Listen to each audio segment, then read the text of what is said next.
It's me, Chucky. My mommy is the best. Super Mom will be next. She helps mommy get their smiles back, their giggles back, and their sparkle back. You wait for the straw brush. Get ready for Pet Super Snuggly and Super Squad. Welcome back to another exciting episode of Healing for the Soul podcast, with this being season number 6, episode number 6. If you are ever looking for a virtual assistant who can edit your social media content, grow your social medias, book clients, and much more that all businesses require, I highly recommend Sphere Rocket for all your virtual assistant needs. The link to Sphere Rocket is at the bottom of this episode.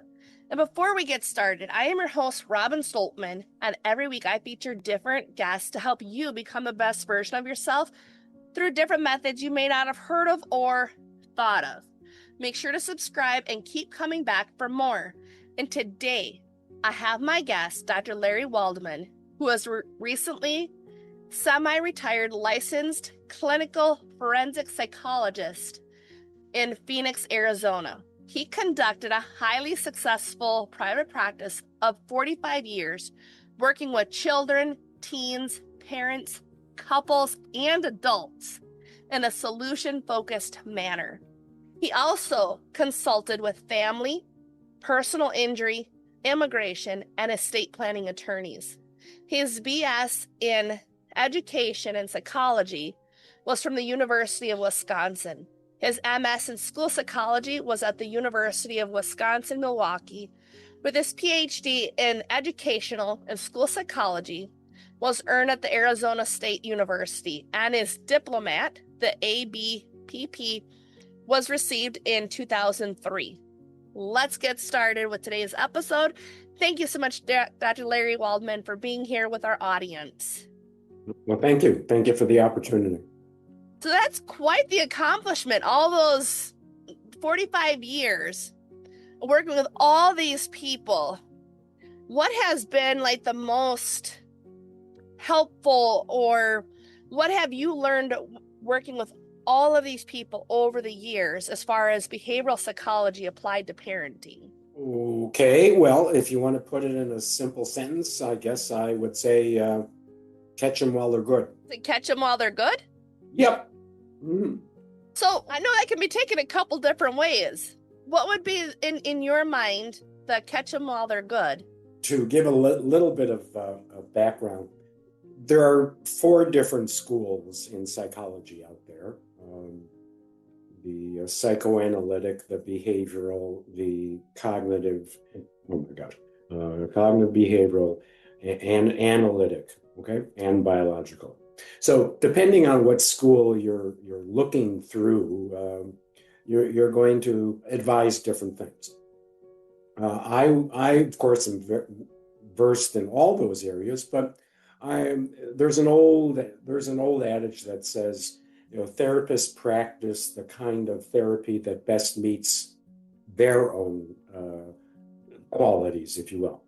And so therefore, I've been very attached to behavioral psychology. Basis of behavioral psychology is we are the sum total of our behaviors and our consequences.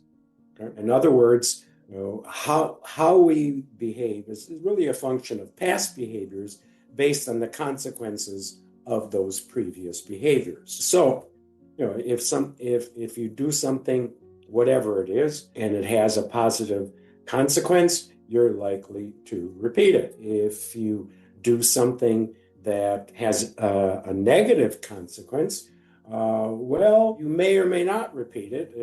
It's kind of unclear. And if you do something that has no consequence at all, typically you're likely to stop it, and so on.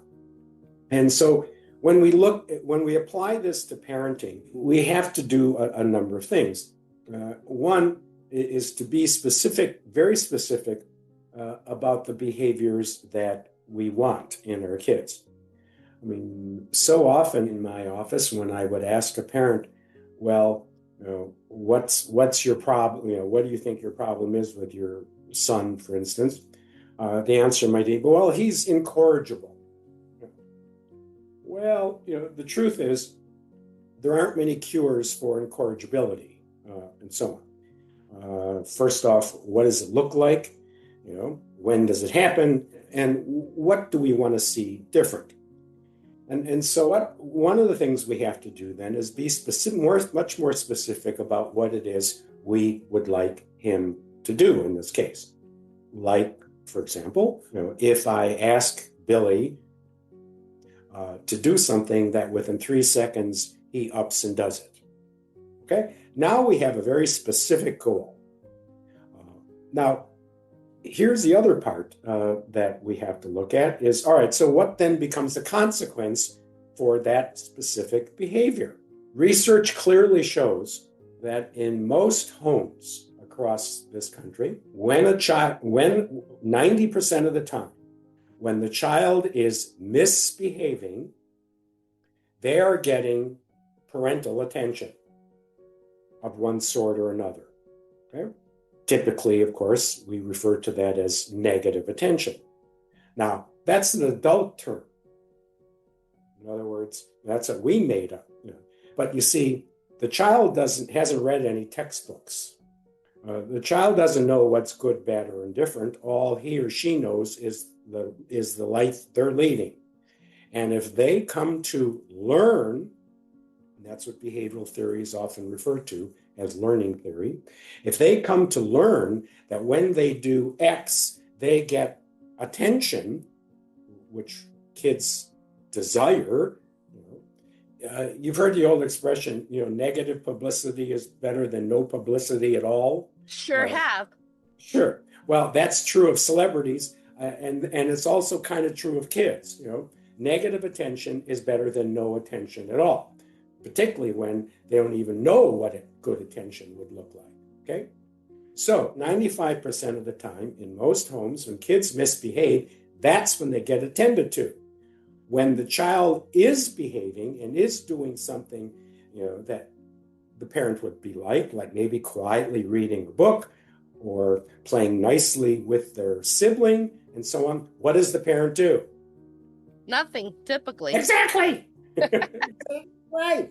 And so what is the kid learning then?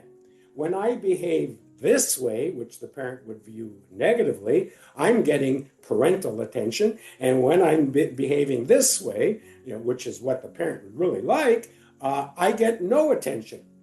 So it doesn't take a PhD to know, what is more likely to happen then? The kid is more likely to misbehave. Okay? Now, again, that's what we call it as adults and parents. As far as the kid's concerned, that's just life.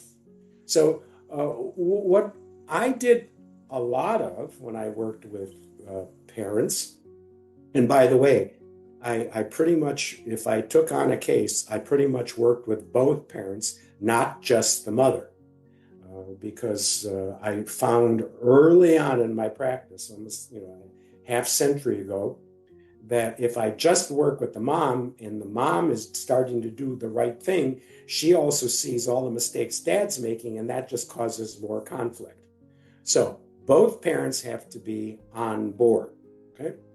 And so one of the most important things then that any parent can do, and you asked me at the start of this meeting here, what is the number one thing I can say? When I say catch them when I said catch them when they're good, that's it. What is one of the most important things parents can do is to focus more attention on when the child's behaving well than when they're not. I know there's a long way to get there, but that's the critical piece.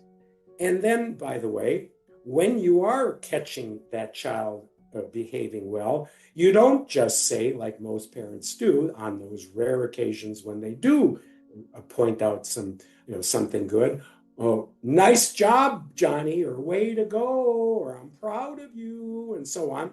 No, that's a compliment, but that doesn't change behavior, because if we like the way the child is sitting quietly and reading a book and getting smarter, okay, and we say, oh, Johnny, you were so good after lunch, what is the kid supposed to repeat?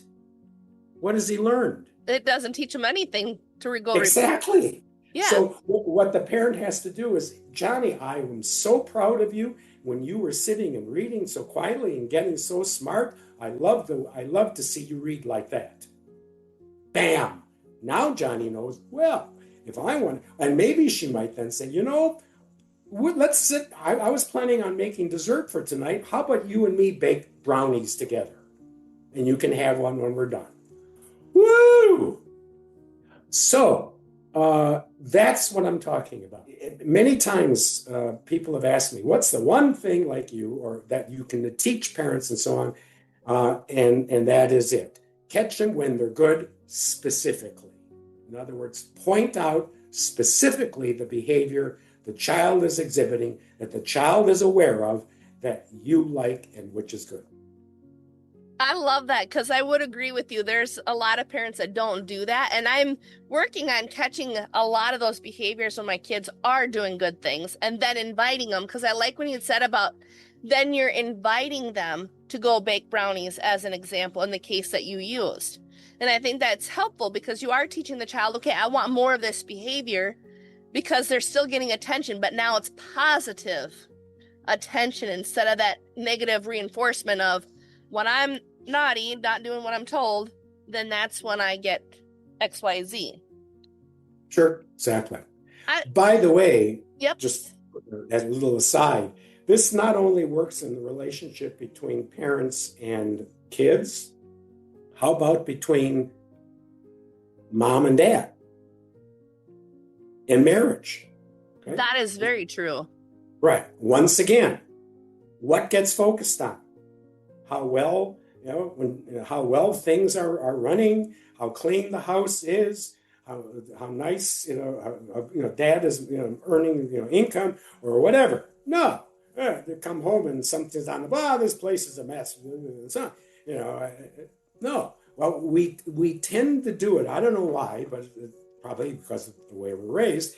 We tend to focus on the negative, and of course, not only is that bad for the parent-child relationship, it's not very good either, for the mom and dad relationship too. And I would agree with you because then at the same time, the parents, we are the ones that role model constantly for our children, whether we're bringing up in success or failures. And I've told many people that I'm like, that's what we're doing. We are replicating for our children. So like one of the things that I had seen like on Facebook, a friend of mine had posted about hoping that her kids that are a little older than mine would still take and do work over the summer, still do their chores. And me, I'm like, why didn't you start teaching them how to load the dishwasher at 2? My 2-year-old knows how to load the dishwasher, not by himself at all, but he knows how to at least take the dish from me, put it in the dishwasher. It's like, why aren't we teaching these? To me, it's common sense to do it now while they're young so that when they get older, they already know, hey, this is what's expected of me. And if I do it, I get a Tootsie. The one loves Tootsies. I've learned what motivates each child. Well, yes, food is a nice reinforcer, and you can certainly use that on occasion. But really, the best reinforcer, of course, is your time, parental time. Doing something with your kid, which is a fun activity. It doesn't have to be all day. It could be reading a story, doing a puzzle, watching maybe even a show together, whatever, and taking a walk, and so on. On the basis of something they just did. Now, what you said is also very important. In fact, behavioral psychology addresses that as well. They call that approximations. Yes, a 2-year-old is not likely capable of loading the dishwasher properly on his or her own. But with some guidance, and so on, they can begin to learn it. And by the time they're 5 or 6, then they should do a reasonable job. Both my sons, when they went off to college, were amazed at their roommates as to how lame they were in terms of living their life. One, cooking. These kids had no idea how to make anything. As far as they were concerned, some of his roommates thought they were going to live on, bologna and mayonnaise sandwiches, for their entire 4 years of school. And of course, my son said, well, heck no. I mean, we're going to have roast beef, baked chicken, and so on. In fact, my oldest son was very smart, and he had 3 roommates in an apartment. And he basically lived very well by having his roommates pay him to cook, clean, and iron, and wash their clothes. Because these kids knew nothing about it. None. Their mommy did sad. it. Right. That's have you seen that to be within a lot, like most families do so much for their children that it actually like causes like the entitlement issues that we're seeing by chance? Oh, absolutely. Yeah. Yeah, we're taking away the ability, to feel good about something that they've done, and so on. My kids, had various chores to do, but these were life skills. My son tells a story. The first time one of his roommates tried to wash his clothes, he overly stuffed it, and put a brand new red sweatshirt in. Tried to wash, and we know what happened. You got color red. Yeah, well, everything was pink. Yeah. After that. Well, these are things you need to learn. Being able to cook for yourself in a healthy way, that's needs to be learned. It doesn't happen automatically, and so on. And of course, even learning how to drive and things like that. My kids learned to, when they were getting their driver's license at 16, I said, before you pass the state driver's test, you pass Dad's driver's test. And that is, I'm going to park the car, and by the way, it's a stick shift car, on a hill and remove one of the tires, and you're going to replace it. I like that, because that is a skill you definitely need. Right. Especially with the manual. There's a lot of people that don't know how to drive a manual. I forced myself into learning how to do it because I bought a vehicle and I'm like, I'm going to learn how to drive this. And guess what? I learned how to drive it. I even learned how to pop the clutch when the battery got low, when the battery wouldn't work. Yep. Right. I learned these skills, but that's a good thing. But I like your idea of the tire, because that's one of the things I learned how to do as an adult, but that is a life skill that is needed. Right. And there's a lot of people that don't know how to change a tire. Right. Well, like, I know how to do it, but I just don't got the strength to do it. Like, there's a difference between some of those things, obviously. Sure. Yeah. But I like what you're mentioning about like these skills, that it's more like when you're a high achieving parent, like, it can get challenging at times because it's like you're trying to find the balance between the parenting, between the career, and like my case, entrepreneurship at the same time. But even in finding that, what would you suggest to like the high achieving parents out there that might be like, how do I balance all of this on top of the parenting when it gets really stressful? What can I do to help teach my child to handle those moments? Well, you made a very astute comment early on, that parents are our children's model. Okay? And we need to remember that. Kids aren't reading textbooks on parenting. The 6-year-old doesn't say, "Hey, Mom, I read, when you do the," no, of course not. So as far as they're concerned, what they're experiencing is the reality, and they're learning from the two primary teachers throughout at least the first crucial decade of their life. And that's, of course, from their mom and dad. They're learning lots of things, like, for example, how do moms and dads relate to each other? What that's like. How do they handle stress? Are they running around having a temper tantrum like a 3-year-old? Well, guess what? If you see mom or dad doing that, they're likely to do it as well. Although it's more appropriate for them than, of course, the parent. if they're throwing pots and pans or cursing at each other, whatever. So they're learning these things. And so it's up to you then to provide the appropriate model, because that's what they're going to follow. And again, as we said, it's up to you to teach them those basic life skills. And you made also another point about entitlement. Right? Yeah, there's a lot of that today. There really is. And frankly, it's not good.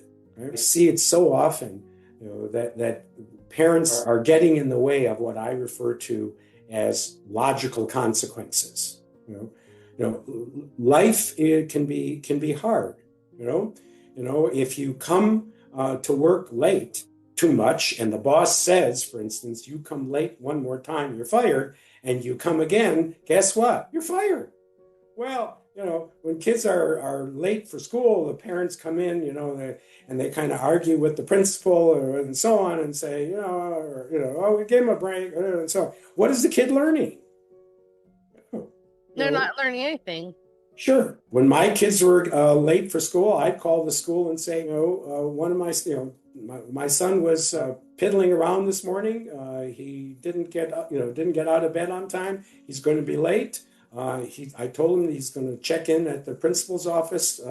I suggest you provide any consequence you think is appropriate, like staying after school or something, but you decide. Let the consequences occur, because they're going to learn. I'd rather have him learn what the consequence of being late to something is when you're in the third grade than when you're 30. Exactly. And there's not enough parents that do that. Right. They think they're doing their kid a favor. No, they're not. No, they're not. Because that's what I've noticed, like, what the difference between, like, my husband and I as far as parenting. Like, some of my stuff, I'm like, let them find out on their own. Some of the consequences, they're going to have to learn it on their own, because that's when we learn it the best. At least that's for me anyway. The School of Hard Knocks has taught me a lot more. One of those things that I think is crucial to this. And then, so in what we're talking about, you're talking about like the natural consequences and in the entitlement part.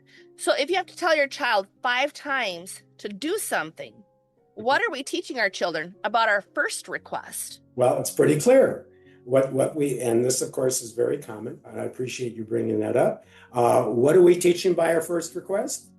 As far as the child's concerned, we're just getting started. They've learned already that you're going to ask again and again and again and again. Then why in the world should I respond to the first one when I know all these other requests are going to come? Besides which, maybe mom, and that may happen, mom or dad get so frustrated they walk off and you don't have to do the darn thing at all. Okay, yeah, I mean, see, these are all, again, behavioral things, based on behaviors that have a consequence, have a reaction. This is all behavioral psychology. Logical consequences is a significant tenet of behavioral psychology. I remember one time my son had a speeding ticket. And he came, oh, Dad, what are we going to do about that? And I said, what do you mean we? Here's what it is. You're going to have to go and attend a full day Saturday class. Well, what about sports? And what about this? What about that? I don't know. You guess you'll have to work that out. Well, what are you going to do about it? I said, I didn't speed. You did. And then, by the way, I'm going to contact my insurance man and find out how much more our insurance is, and you're going to pay the difference. He didn't speed too much after that. I was just going to ask that. I bet he didn't speed after that, or if at all, because he learned. And who was he mad at? Wasn't mad at me. I mean, kids like to pawn it off. I said, look, these are just the natural things that happen when you break laws and so forth. You get inconvenienced. It costs you money. Yeah, they sure do. So then, even in that, I've noticed like a lot of people like to blame other people for their problems. And it's like, in your 45 years, what have you noticed like the biggest cause as to why people like to blame other people instead of taking responsibility for their own actions? Well, I think if people have looked at this segment, I think they realize now it's because this is what we've trained our kids to do. I'm not looking for blame. And now kids will try to put it off and so on. And it's no, this is what you chose to do. And now here are your consequences. I remember they were, I'm not going to finish my homework. Many parents go, what are you talking about? Not finishing and they would sit down and argue with them. And the kid realizes this is pretty good. I got tired of homework and look, I got all this attention and now here mom's helping me and so forth. And I said, that's your choice. I'll let the math teacher know that that's a decision you made. And, she can make any consequence she thinks is appropriate. He came home the following day, Dad, I got 2 more pages to do now. I said, well, that's what happens when you choose not to be responsible. I think that's very important to keep putting that responsibility back onto the child so that they learn to not be blaming other people for the choices that they're making, because it does come back down to the parents. And then even at the same time, it's with your spouse. That question can be at the exact same thing as when you got to keep asking your spouse repeatedly. It goes back to, okay, well, this is that's why the child has to be told repeatedly to do the exact same thing. So when instead of getting to that point where we're at 5 times, 6 times, and then to the point of yelling, what would you recommend that parents can start doing so that they get the request met either immediately or within the second time of asking? Like if they're new to this. Well, say it once, make it clear, make sure they've heard it and so on, and then leave it alone. And then, depending on the response, the behavior, you either reinforce it. If the child does it, then of course reinforce it specifically. Oh, Johnny, I really appreciate the way you picked up your shoes or whatever out of the kitchen or living room. That was very responsible of you, and so on. Okay, or not.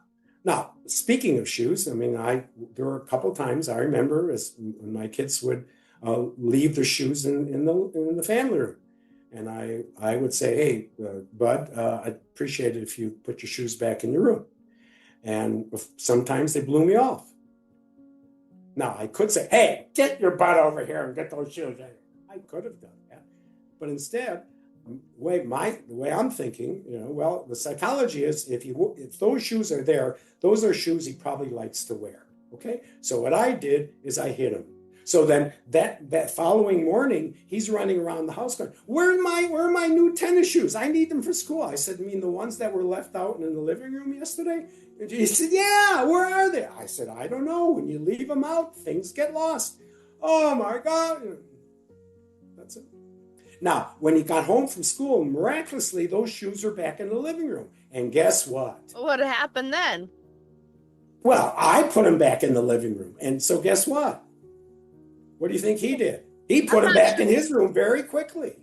Yeah, yeah. I'm just thinking in my house for our shoes, they all go back on the rack. But in your house, it would have been in his room. Yeah, that's where he would have put them back right away then. Yes, sure. Because he learned that if he leaves his shoes out, they're not available. Yeah, and that's a natural consequence too, because that is true. Like if you leave your wallet at Walmart, for example, it's good luck if you get it back, first and foremost. But then not only that, if you get somebody who isn't honest, you'll lose your wallet altogether and you'll never see it again. But if you get the ones that are honest, you'll get your wallet back. And so in a way, you're teaching the exact same thing that's a life skill as an adult. Systems. Yep. Yes. Right. Make sure to take care of it right away. Exactly. Right. So, you go to the store, you open up your wallet, you put out the credit card and so forth. Before you leave, you check, make sure your credit card is back in your wallet is back in your pocket or in your purse, as the case may be. Have an old set, I call it every change of set, meaning moving from A to B. You take 1 second, look back, and is anything left here, and then move on. That has saved my buttocks. I can't tell you how many times in my life, and my wife's, especially. And my husband, he has a tendency to forget things, and I'm always double checking, making sure, do I have everything? That's why I've never locked myself out of vehicles or houses. I've never done that because it's one of those, I just know, look, make sure I've got it before I go out. Okay. But like the So then towing companies and people that need help with keys, they like them type of people that forget those things. right, exactly. So in all of this, I really love the conversation that we have had because there's so many life skills that you're getting at that they're just simple everyday things that I think a lot of people forget. Overall is what I'm getting. It was like catch them when they're good. Like what you had said in the very beginning. And like what you said, you can apply that to the spouse too at the same time. Well, for sure. Yeah, and the theory of behavioral psychology is actually pretty simple. It's much more difficult to apply, but the theory is simple. And as parents, when I worked with them, came to learn it and own it, and so on, it really, learning to, focus on the child's good behavior and be specific about the reinforcement. And if they're seeing some behaviors that they're not, satisfied with or pleased with, to start thinking in terms of, instead of punishment and raising your voice and so, thinking in terms of, well, okay, now what's a logical consequence here? And so on. I remember one time, one of my son's jobs was cleaning the pool on Saturday morning. He was now 12, and so on. And we at 1:00 we were supposed to go to his Little League game, and he loved Little League. He loved it all, and he was one of the pros. He was the shortstop and and the fourth cleanup hitter, so he was a big man there, and so on. And and the pool was supposed to be cleaned by noon. Well, I'm looking and I see the pool hasn't been cleaned. He's sitting there contemplating his navel and watching his TV and so on. And now it's about 1:45 and we're supposed to go to the ball field. What do you think I did? Didn't go to the ball field. I went to the pool and cleaned it. Now he comes out at 5-1, with his cleats on, all ready to go. Dad, we gotta go. We gotta play ball. I said, Josh, I'm sorry. You neglected this chore, so now it becomes my job. So I'm now having to do it. We'll get there when we can. Well, I'm going to miss a couple innings. I said, that's what happens when you fail to be responsible. True. That is very, very true. It's still that natural, logical consequence that would happen. So I know that you've wrote 8 books. Have you wrote any more than 8? No, you got them. Thank you. Right. Oh. Yeah, and thank you for bringing it up. The books, the primary books that I'm talking about right now, this one, it's entitled "Who's Raising Whom," and a lot of the things we just talked about are in here. The follow-up to that one is Coping with Your Adolescent, and I'd like to say, if you haven't read the first one, you sure as heck are going to need this one. But my other books, How Come I Love Him But Can't Live With Him? That's my marriage book. Too Busy Earning a Living to Make Your Fortune, another one that a lot of people like. More recently, I wrote a book entitled Love Your Child More Than You Hate Your Ex, What Every Divorced Parent Needs to Know. And that was based on a lot of the legal work that I did in my career. And then, of course, I have a book for seniors now, since I is one, I guess, entitled Silver Sex, Insights into Senior Sexuality. I know we're going to run out of time here. So what's the best way for our audience to get in contact with you? Well, several ways. My email address is LFW, that's my initials, at LarryWaldmanPhD.com. They can also check my website, which is topphoenixpsychologist.com. Either one of those would work. By the way, I do speak to the community and to associations as well. And I work with young therapists and helping them start their practices. That's all for now, folks. Thanks for listening to Thank You for Fun. Tap that follow button to subscribe. Quack, quack! Bye-bye. Well, next time. Now we got it. Now